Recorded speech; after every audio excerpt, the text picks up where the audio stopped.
let's do quickly Michigan's depth chart, and then we'll do the MVPs on each, or most important player on each side of the ball. Do you guys have any questions? I know Alex likes to start with questions.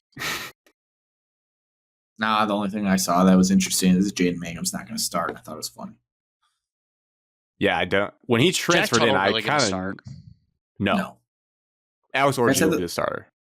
I said last week that Jack Tuttle's third string. He's still dealing with like elbow shit. Davis Warren will be your backup to start the year. That's what I read recently that I'm going to run with recklessly. Do I have any sources? Am I just reading what other people can see online? Correct. Or your wideouts. Just tell me the depth chart. Can you just read me the starters? Yeah, I mean, I can just read down the list of things that you want. Yeah, can you just read me the starters? All right. So one of our, I'll call him the X receiver because that's what he looks like here. I don't care about that. Frederick Moore. Well, I know Grant wants to also talk about Michigan just as much as we talked about Michigan State. So, be a pro, please. Z receiver, score a touchdown in the Rose Bowl. I know he is, though. Tyler Morris, high school teammate of JJ McCarthy, doesn't have a connection anymore, though. Supposed to be a star. Slot receiver, jittery, but boomer bust last year with his muff punts, Samaj Morgan. He had a good interview. He's a character. Left tackle, going down the offensive line from left to right. Miles Hinton, left tackle. Josh Preeb, transfer from Northwestern, all Big Ten last year, guard. Center. He's from Edwardsburg. Center.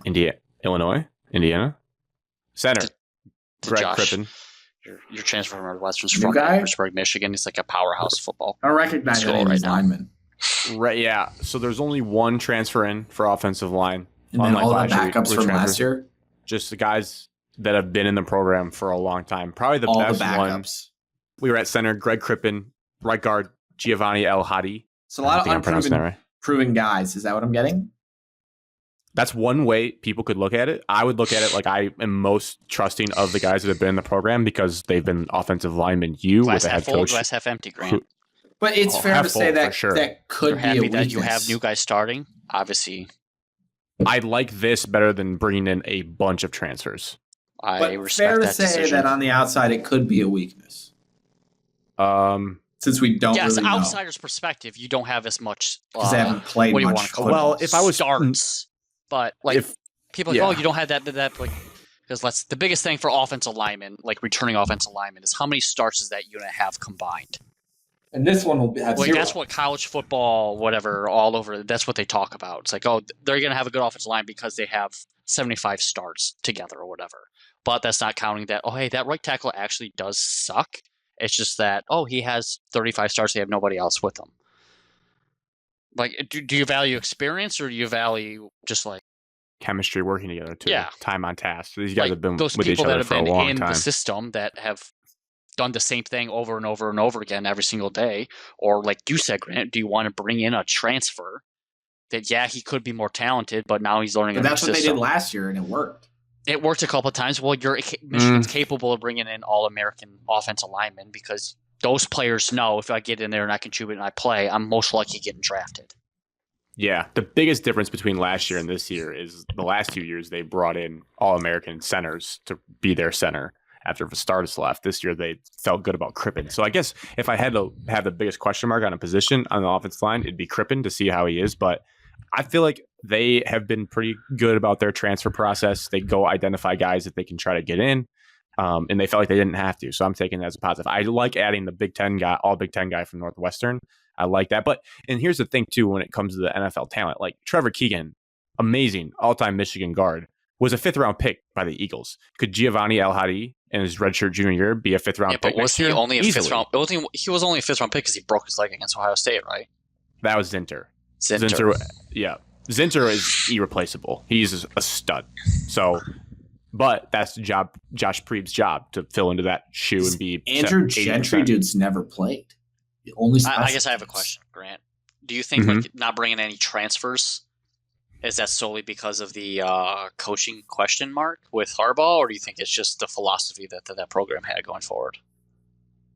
I think it's been philosophy. I mean, I will say, though, the year before, they are the most aggressive I've seen them be in the transfer portal, bringing in a wide variety of people. They won the title. I think it's just like their team last year was just jacked, juiced with really talented sophomores. And I think this roster is just a reflection of that team last year, where looking at this depth chart, they have one transfer starter coming in on offense and one transfer starter on defense on paper right now. So in 2 years, Michigan's going to win another national championship?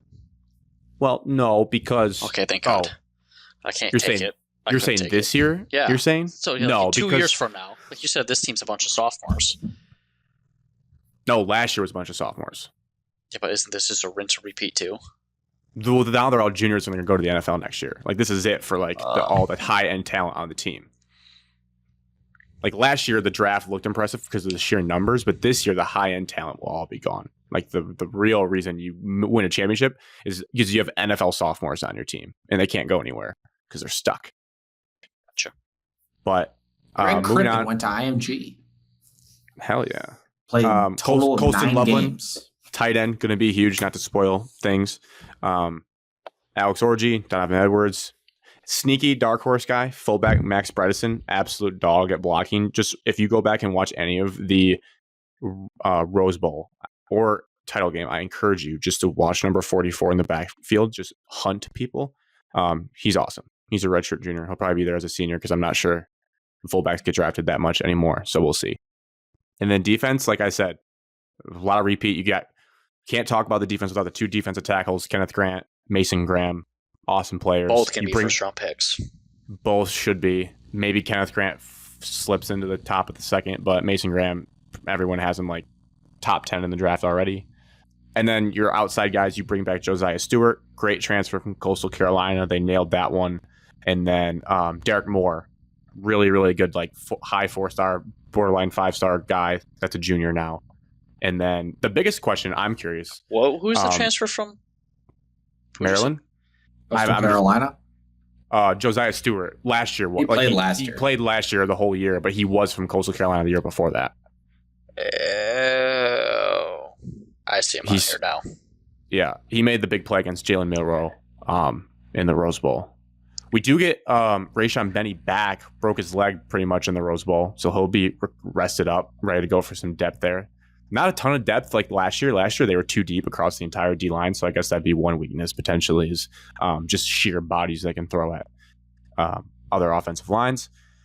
Linebacker, biggest question for me. This is probably the most athletic I've seen our linebacking room look like just on a piece of paper with Jayshon Barham from Maryland. Supposed to be really good. All positive reviews from him in the offseason. And then the Ernest Hausman guy that came from Nebraska last year gets to now be like a full-time starter, ideally, in his role.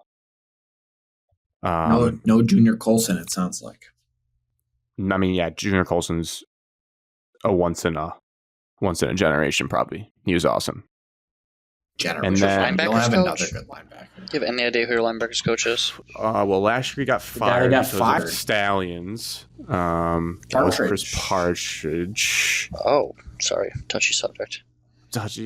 Brian Jean Mary, he was from Tennessee, supposed to be a pretty big time recruiter, but I think he was well respected. That's another big storyline too, is the coaching staff's really like all new. A lot of these guys are brand new. Last thing for the secondary, biggest thing you got to talk about the secondary, losing Rod Moore in the offseason will suck the whole season. It happened so long ago, you start to forget about it, but you have to remember Rod Moore out probably for the whole season unless somehow miraculously in the playoffs he comes back, but by then he'll probably have to get into game shape.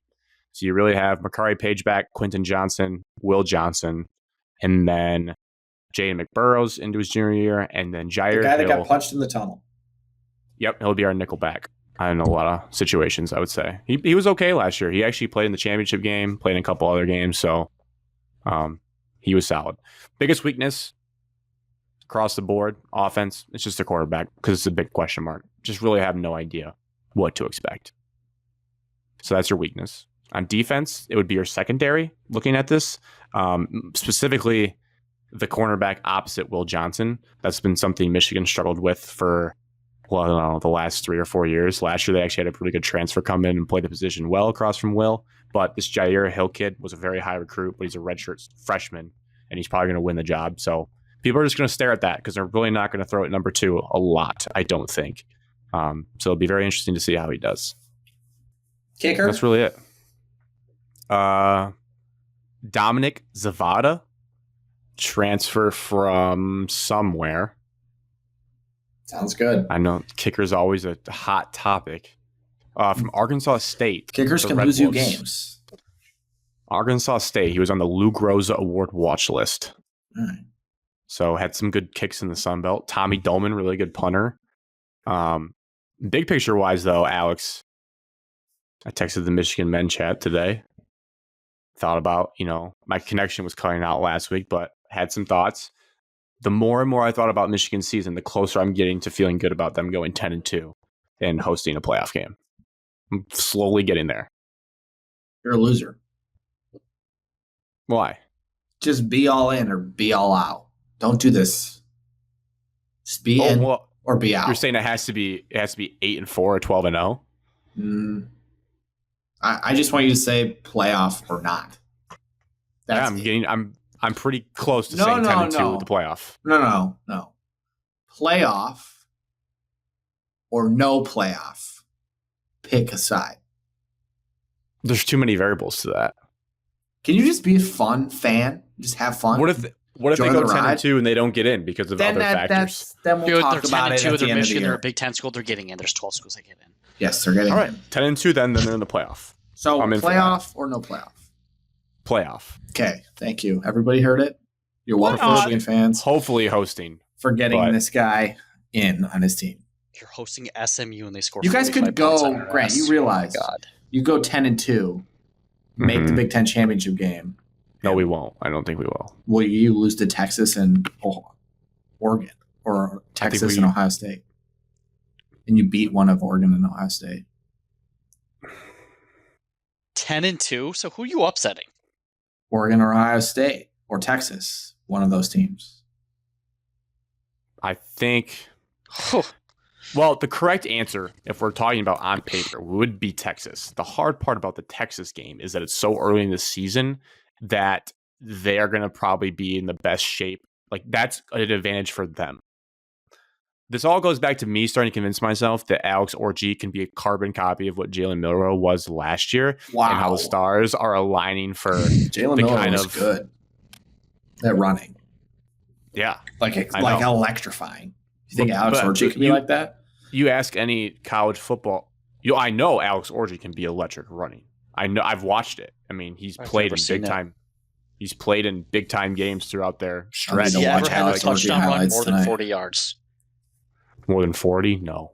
He had a 20, 25 yarder, I feel like, against Ohio State or at Rose Bowl game, maybe. But he had a touchdown in the Rose Bowl? Not touchdowns. No. His touchdowns have been against Colorado State and Connecticut. He has 2 touchdowns. Yeah, Colorado State and Connecticut. I'm watching his highlights. No, he had a Michigan State one. That game doesn't count. All right, just as Colorado State touchdown. I mean, he can run. I was again thinking this. I had to go see him throw. I went. That's when RG3 said it's an orgy in the end zone, wasn't it? Yeah, Colorado State was. Thank God he's fired. You said it, not me. I went back and watched our spring game, the highlights of it on Fox College Football on YouTube. I didn't hate what I saw from him throwing the football. Honestly, it's a little weird release, but it's almost like he's playing point guard. It's not beautiful to watch, but he had good touch on passes through some good ball placement. So I started to convince myself. And again, Evan, trivia, Texas fan, who did Alabama lose to in week 2 last year with Jalen Milroe playing quarterback? Texas. What I could see happening I missed that game. Fell asleep on the couch. I blacked out on a lake and then rallied to be able to watch that game. I woke up during one of the touchdowns, and that's all I heard. I heard Chris Fowler screaming in the TV, and then I fell back asleep. I was flying back from Kansas City after the Lions just not even on my couch. I was just friends of a friend's house. Wow. Went too hard during the what game was that? Richmond tailgate? God, I'm pathetic. That was Richmond, yeah. Everyone ordered like B-dubs, and I didn't need anything. Sorry, Grant. No, you're good. I just think maybe that's the path we're on, where he struggles in that game. Maybe they lose that game. But then as he gets comfortable and as they figure out their identity more, I think we'll be good. What the biggest X factor is, though, if they are rolling with Alex Orji, the offense needs to be predicated around him and Evan, you're an offensive coordinator. Absolutely. You can't take your Jack Tuttle and Davis Warren plays. Those have to be thrown out if Alex Orji is your quarterback, and you really need to lean into what he's good at and run. Like, Evan, honestly, I'm 100% with you, Grant. If you have an offense and you're like, okay, Alex Orji's obviously going to be the starter, your offense is tailored around him, and then you have your dumbed-down offense for your backup quarterbacks. You don't have this whole playbook for all the quarterbacks, and you tell Alex Orji to figure it out. It's like the NFL. Okay, Jared Goff has 150 plays to run. Okay, Nate Sudfeld has 25 plays to run. It's just that's the way it works. 100%. And to that point, we saw that with Alabama last year, where Milroe struggled early on, and then once Tommy Rees started to lean into what he was good at, started involving him much Chucking more, it deep, baby. throwing it deep, the dink and deep. Yeah, they put in the guy that plays lacrosse now for one game. Lost to South Florida. Yep, and then they're like, you know what? We just got to figure it out with Milroe, and they did. Almost to a national title appearance. Really, if they could snap the football better, they'd have a better chance to be in that game. So that's what I'm banking on for Alex Orji. I'm just fully investing that he can do that and be enough of a pain in the ass for defenses, which I think he can be. I think he's an absolute athletic freak. Evan, actually, you won't, but he's the type of player you love. He is quarterback power. He is run people over. That is what I'm expecting from him against Fresno State. You just won't do it. He's because not Howard, though. I'm excited. It's going to be bad. It could be Joe Milton 2.0, but I'm excited for you guys to see him. He truly is a freak. I've just watched all his highlights. He has zero experience. Zero. Yeah, he's played like 11 plays. Alex, he has does every the same quarterback. Amount of experience as Aiden Childs. He is correct. It's a fair thing to say. You're not wrong, but that's every single quarterback until they become who they are. Yeah, but we knew JJ was going to be good. No, I did. I thought he was going to be good because I was freaking. He was a 5-star coming of Jesus. We all talked Still about not that good. Okay, he won the title. Okay, Evan's in denial. He was good enough. But college football is a unique sport where you don't have to be traditionally good. He could just be a runner. Is he actually 6'3"? Yeah, that's true. That but I also don't. Bio, he's 6'3". I can't say I'm going to sit here, Grant, and tell you that I believe in your coaching staff, who I don't know anything about, can just in year one figure out how to adapt to Alex, this. You know something QB. about them? They like cheating. Oh well. Kirk Campbell was the OC last year. That hasn't changed. The OC last year didn't have Alex Orji. They had an NFL pro-style quarterback, J.J. McCarthy, who could make throws on the run that I know Alex Orji can't make. We don't know that. No, I mean, it's like well known he can't throw it like J.J. McCarthy. He's going to be a top 10 pick. I didn't say that. It's a completely different quarterback. Top 5 pick. Number 1, bro. But it can work. It can work, but do I believe in your coaching staff to make it work? It's hard for me to say that without knowing anything about the staff. I mean, you know that I know that they love to run the football with their Blake Corum, who's not there. But now you run it with Orji, Edwards, and Mullins, and Edwards, the guy who can't hit a hole, who can't find the hole unless it's the biggest game of the season. Yeah. It's true. That's the cross you bear. But oh my God. Ohio State in national championship game, he's incredible. Every other game, not so great. But he's a home run hitter, and those players win big games, which we have a lot of on our schedule. Roman Wilson. So who are they upsetting? It's just dude. You're just losing so much talent. Yes, but also bring back a lot. The upsetting. Yeah, but you're losing every great player I think of from your team that won the national championship last year. I'd say 99% of the players I think of from that team are not there. Yeah, they're 122nd in returning production. Will Johnson, Loveland, Mason Graham. You're saying who's back? Are the only 3 I think of from last year's team. Kenneth Grant. Him too, but who I'm thinking of, J.J. McCarthy, Kenneth Grant's not a household name, you know. Oh my God, Mike Sanders. Come on, Roman Wilson. Hurt locker Roman Wilson, arguably MVP of the playoffs, saved you in the Alabama game. Baller, but I like Tyler Morris. I'm buying. I think this is the thing. I think we lost a lot. This is me convincing myself 10-2 in the playoffs. So much. We lost a ton of production. We lost a ton of numbers on paper. NFL draft picks. Your whole offensive line. I think the talent is still there. They just have to get to the production part. I think we lost production. And you lost talent. Your NFL head coach. But wasn't there. Still beat Penn State. Still beat Ohio State. His fingers are all over the program. He was there during the week, Grant. It's not like he was removed from everything. Helping them, yes. But when the big decisions had to be made to run the ball 35 times around at Penn State, that was Sharon Moore. Yeah, but the game plans are Jim Harbaugh. As much as they can be until game. You're doing it. You're doing it. You're following it. Yeah. It's good. It's good. So who are they upsetting? Which team are they upsetting? Texas, Ohio State, Oregon. Okay, well, pick one. Here, you tell me what are the games they're underdogs in? Texas, Ohio State, and Oregon. Well, technically right now, Michigan's favored in that game. If we had to set our odds. Texas is favored against Michigan. Those 3 games are your underdog games. You'll win I the think rest. Texas is like a 3.5 point Can you just favorite. listen, Grant? 9 wins are safe. The other 3 games that are considered toss-ups, Ohio State, Oregon, Texas. Yep. Michigan State. No. Well, here's the good thing. Again, looking at our schedule, I'm also not going to disrespect USC like you guys are. I think that's going to be a tough matchup. USC. I love their. I like their quarterback.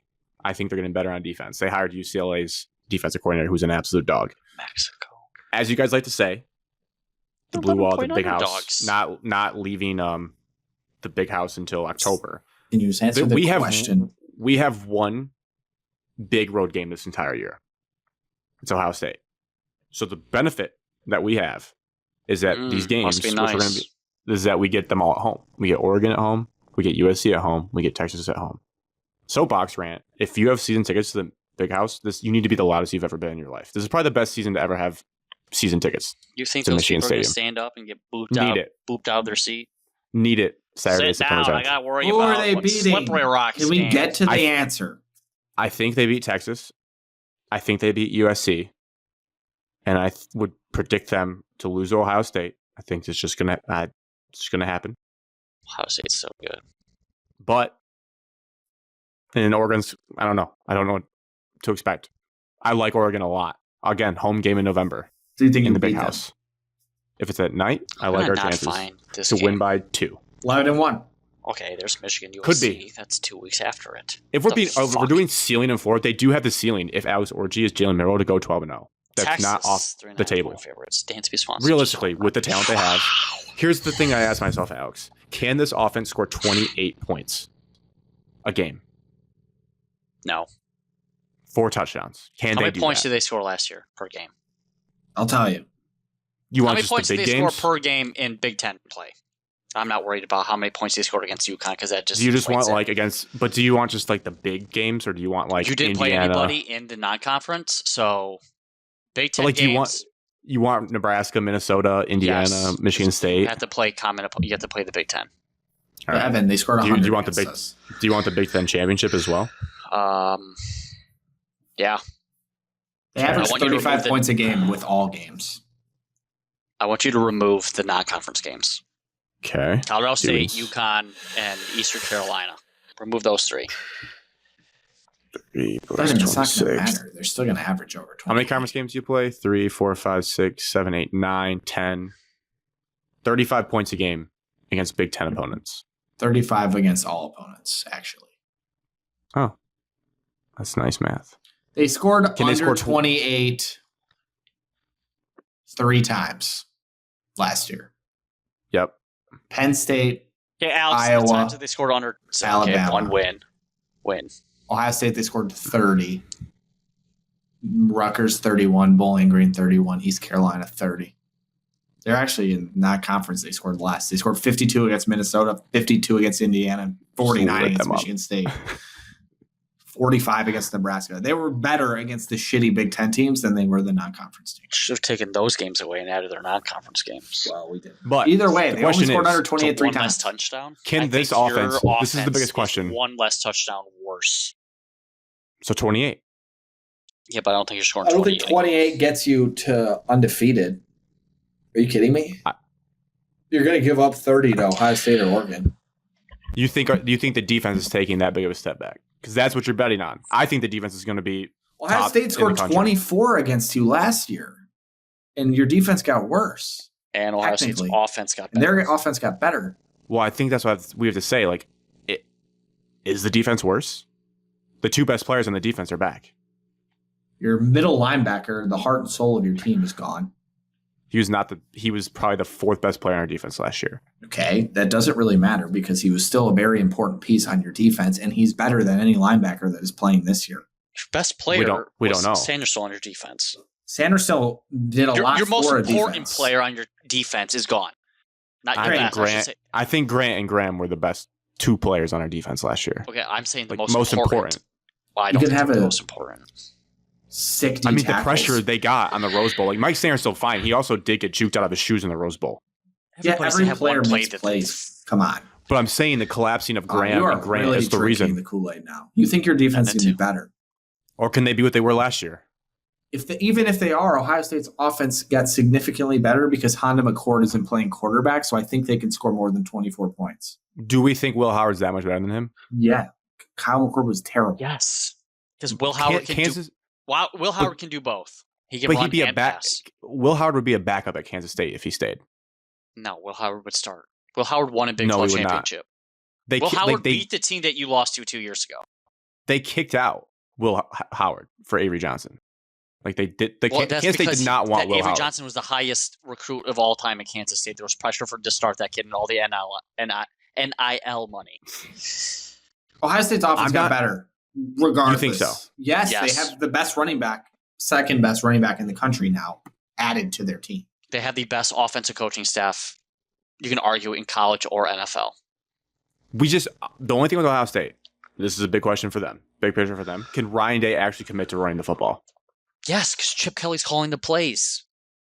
Is he going to, though? Because Ryan Day Chip has Kelly, control look issues at with all that. of Chip Kelly's best offenses and look at what the quarterback did and those offenses. Now you have a 6'4", 250-pound bruising of a quarterback. But there's still questions for him. Same as Orji. Can they make the big throws in the big games when they have to do them? Will Howard won the Big 12. proven that he can.